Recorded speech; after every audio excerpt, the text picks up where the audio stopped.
Hello दोस्तों, आप सभी लोगों का हमारे कोचिंग क्लासेस में स्वागत है। आज के इस वीडियो में हम मैथ त्रिकोणमिति के अनुप्रयोग के बारे में अच्छे से समझने वाले हैं। यह जो चैप्टर है यह मैथ का सबसे इम्पोर्टेंट चैप्टर है, क्योंकि यह एग्जाम की दृष्टि से भी बहुत ही इम्पोर्टेंट होता है और इसको हम अपने दैनिक जीवन में भी बहुत अच्छे से प्रयोग कर सकते हैं। तो हम चलिए इसको स्टार्ट करते हैं। त्रिकोणमिति के अनुप्रयोग चैप्टर 9।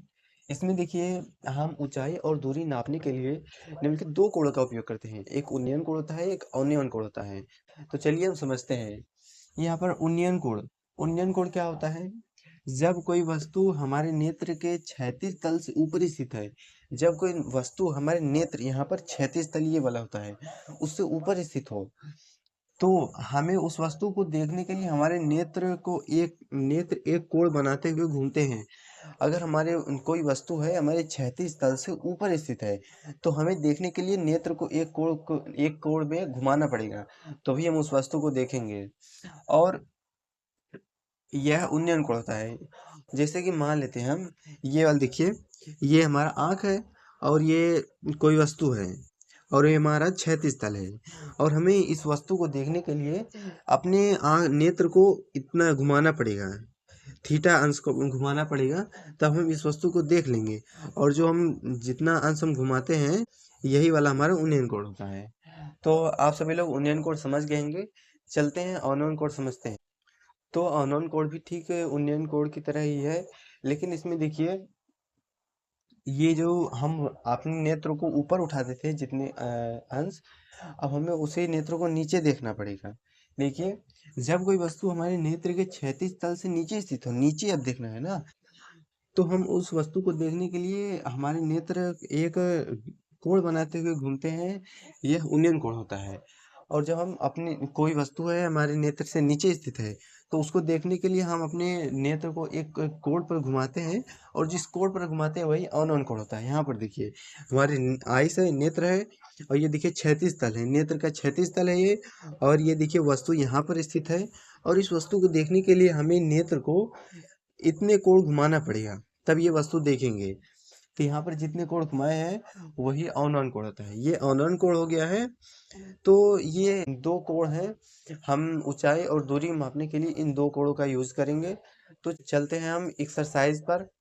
तो हमारा क्वेश्चन है, आंधी आने से एक पेड़ टूट जाता है और टूटा हुआ भाग इस तरह गिर जाता है कि पेड़ का शिखर जमीन को छूने लगता है और इसके साथ 30 अंश का कोण बनाता है। पेड़ के पाद बिंदु की दूरी जहाँ पेड़ का शिखर जमीन को छूता है 8 मीटर है। पेड़ की ऊंचाई ज्ञात कीजिए। इसमें हमें पेड़ की ऊंचाई ज्ञात करना है। चलिए क्वेश्चन को समझते हैं। आंधी आने की से एक पेड़ टूट जाता है। पेड़ होता है जो कि ऊर्ध्वाधर खड़ा होता है, पेड़ वर्टिकल होता है। तो यहाँ पर हम मान लेते हैं ये पेड़ है और टूट जाता है, और टूटा हुआ भाग इस तरह गिर जाता है कि हम मानते हैं ये पेड़ है और ये पेड़ टूटता है और यहाँ से टूट जाता है, यहाँ से ये पेड़ टूट जाता है। मान लेते हैं यहाँ से ये पेड़ टूट जाता है, और टूटा हुआ भाग इस प्रकार गिरता है कि पेड़ का शिखर जमीन को छूने लगता है। और यहाँ से जो टूटा है ये जमीन पर इस प्रकार गिरता है कि ये जो है ना, ये इसका शिखर ये जमीन को छूने लगता है। ये वाला जो है इस गिरने के पश्चात ये जमीन को ऐसे छूने लगेगा, और इसके साथ 30 अंश का कोण बनाता है। ये जमीन है, ये जमीन है, और इस पे ये इस पेड़ का शिखर गिरा है। ये वाला शिखर है, और ये वाला जो शिखर है ये टूटने की वजह से ये शिखर ऐसे गिरा है, यहाँ पर गिर गया है। और ये जो है इसके साथ 30 अंश का कोण बना रहा है, इसके साथ 30 अंश का कोण बना रहा है ये। और देखिए, पेड़ के पाद बिंदु की दूरी जो है, ये पेड़ के पाद बिंदु माने एकदम नीचे वाला ये है पाद बिंदु की दूरी, जहाँ पेड़ का शिखर जमीन को छूता है। और ये वाली दूरी 8 मीटर है, यहाँ से लेकर यहाँ तक की दूरी 8 मीटर है। तो पेड़ की ऊंचाई ज्ञात कीजिए। हमें पेड़ की ऊंचाई ज्ञात करना है, मतलब कि ये पूरा ज्ञात करना है, ये वाला पूरा हमें पेड़ की ऊंचाई ज्ञात करना है। अब इसके लिए देखिए, हम पेड़ की ऊंचाई ज्ञात करने के लिए यहाँ पर देखिए आधार दिया है। अब इस आधार से हम लंब ज्ञात कर सकते हैं tan थीटा का फार्मूला लगा के। अब हम लंब ज्ञात कर लेंगे, और जब लंब ज्ञात कर लेंगे तो हमें पेड़ की आधी ऊंचाई पता चल जाएगी, और ये ऊपर वाली ऊंचाई ज्ञात करनी रही है। जो ये ऊपर वाली ऊंचाई है, यही वाली ऊंचाई जो है, इतनी लंबाई जो है ये वाली है। ये वाली गिरने के पश्चात यहाँ पर हो गई, ये शिखर यहाँ पर हो गया और ये वाला यहाँ पर है। तो ये वाली दूरी बराबर है इस दूरी के, तो हम ये वाली दूरी ज्ञात कर लेंगे तो ये वाली दूरी पता चल जाएगी, और हम इस दूरी को जोड़ देंगे तो हमें इस पेड़ की ऊंचाई पता चल जाएगी। तो चलिए हम यहाँ पर शुरू करते हैं। पेड़ की ऊंचाई h बराबर, पेड़ की ऊंचाई h बराबर क्या होगी, मान लेते हैं हम ये a है, b है, c, d, d है ना। तो इसके लिए हम पेड़ की ऊंचाई ज्ञात करने के लिए a प्लस बी और b प्लस सी हो जाएगा, a plus A B plus B C, ये हो जाएगा पेड़ की ऊंचाई। तो देखिए ये वाली ऊंचाई पता चल गई है। अब हमें इसमें सिर्फ ए बी का मान ज्ञात करना है और बी सी का मान ज्ञात करना है। तो हम जानते हैं ये पेड़ की ये वाली जो है जो टूट कर गिरा है यहाँ पर, तो ए बी बराबर होगा बी डी के। ये पेड़ का टूटा भाग ये है बी डी बराबर होगा ए बी के। ये जो पेड़ का टूटा हुआ भाग है बी डी, ये वाला बराबर होगा इसके बराबर होगा। तो हम यहाँ पर पहले बी सी का मान ज्ञात करते हैं। बी सी का मान ज्ञात करने के लिए हम टेन थीटा का फॉर्मूला लगाएंगे। टेन थीटा बराबर हो जाएगा लंब बटे आधार होता है, तो लंब बटे आधार। हम लंब का मान नहीं जानते हैं तो हम यहाँ पर बी सी रख देंगे, बी सी अपान आधार का मान दिया है 8, तो 8 रख लेंगे यहाँ पर। टेन थीटा मान दिया है 30 बराबर बी सी अपान 8। टेन 30 का मान क्या होता है, 1/√3 बराबर बी सी अपान 8 होता है। तो ये हो गया। अब इसके बाद हम इसका पक्षांतर कर देंगे तो ये हो जाएगा 8, और इसका इसमें गुणा हो जाएगा तो ये हो जाएगा √3 बी सी हो जाएगा ये। अब हम इसको इधर भेज देते हैं, ये हो जाएगा बी सी इक्वल्स टू 8/√3, ये हो गया। इसको हम समीकरण 1 मान लेते हैं, ये हो गया। अब हम यहाँ बी सी का मान पता चल गया है। अब हम बी डी का मान ज्ञात करेंगे। तो बी डी का मान ज्ञात करने के लिए हम इसमें देखिए ये कर्ण है, ये आधार है, किस किस अनुपात में कर्ण और आधार आता है, तो ये होगा, ये कोस होगा, कोस में आधार बटे कर्ण आता है, तो हम यहाँ पर कोस थीटा का फॉर्मूला लगाएंगे। तो यहाँ पर देखिए बी सी का मान आ गया है 8/3। अब हम यहाँ पर बी डी का मान ज्ञात करेंगे। बी डी का मान ज्ञात करने के लिए हम त्रिकोणमितीय अनुपात का फॉर्मूला लगाएंगे। तो इसमें कौन सा लगेगा सूत्र, तो देखिए ये कर्ण दिया है, ये आधार दिया है, इसमें देखिए कोस में आता है कर्ण, आधार बटे कर्ण आता है, तो हम यहाँ पर लगा देंगे कोस थीटा का फॉर्मूला। कोस 30 बराबर हो जाएगा, ये आधार है 8 बटे कर्ण कितना दिया है बी डी नहीं पता है ना, इसको ऐसे ही रहने देंगे। अब हम कोस 30 का मान रख देंगे। कोस 30 का मान कितना होता है, करीब 3/2 बराबर होगा 8/बी डी। अब हम इसका पक्षांतर कर देंगे तो ये हो जाएगा करीब 3 बी डी बराबर हो जाएगा 16। अब बी डी बराबर होगा कितना, ये उधर जाएगा, ये हो जाएगा 16/√3।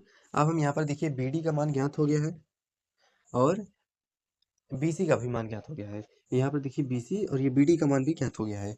यहाँ पर देखिए बी डी जो है बराबर है ए बी के,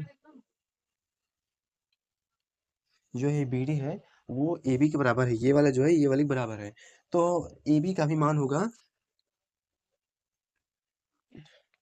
चलिए पहले हम इसको इरेज कर लेते। तो यहाँ पर देखिए जो है बी डी बराबर है ए बी के, तो हम ए बी बराबर लिख सकते हैं, ए बी बराबर हो जाएगा 16/3। यहाँ पर देखिए ए बी और बी सी का मान पता चल गया है। अब यच का मान ज्ञात कर लेंगे सिंपल से।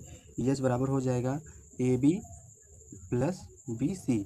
अब यच का मान यच बराबर ए बी का मान कितना दिया है 16/3 प्लस बी सी का मान कितना दिया है 8/3।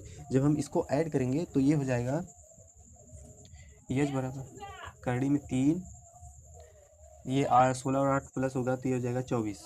अब हम कड़ी में 3 का परिमीकरण करेंगे तो यच बराबर हो जाएगा √24 हो जाएगा।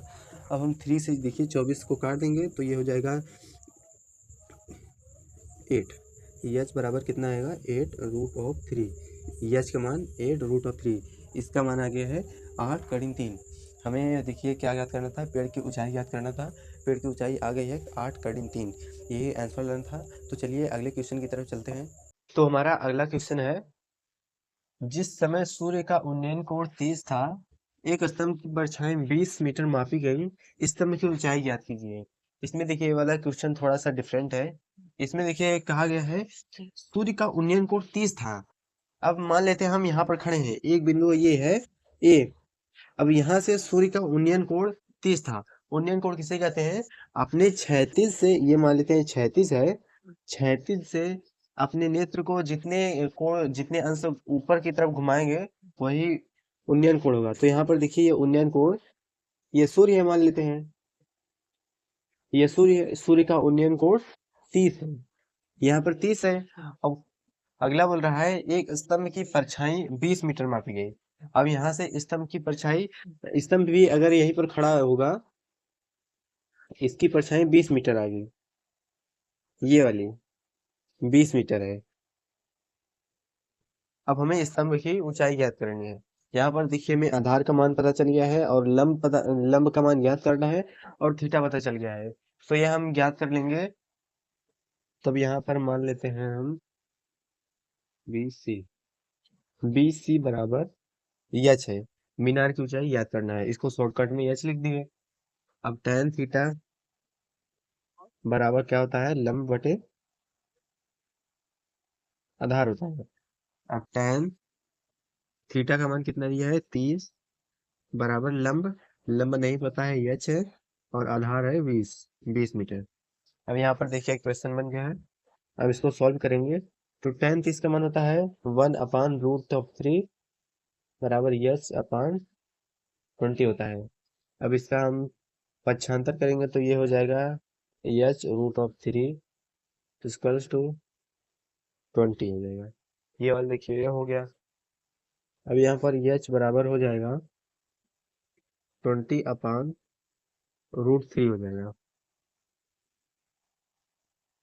अब देखिए यहाँ पर h बराबर, इसका हम परिमेयकरण करेंगे तो ये हो जाएगा 20√3/3, इसका यही वाला आंसर आएगा।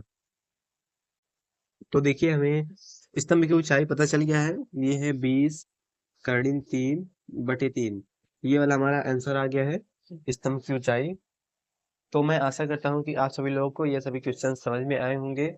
हमने आज के इस वीडियो में त्रिकोणमिति के अनुप्रयोग के कुछ क्वेश्चंस और इसके कुछ सूत्र के बारे में अध्ययन किया है।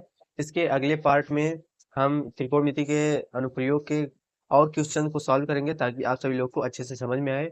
तो आज के लिए बस इतना ही, मिलते हैं अगले वीडियो में, तब तक के लिए जय हिंद।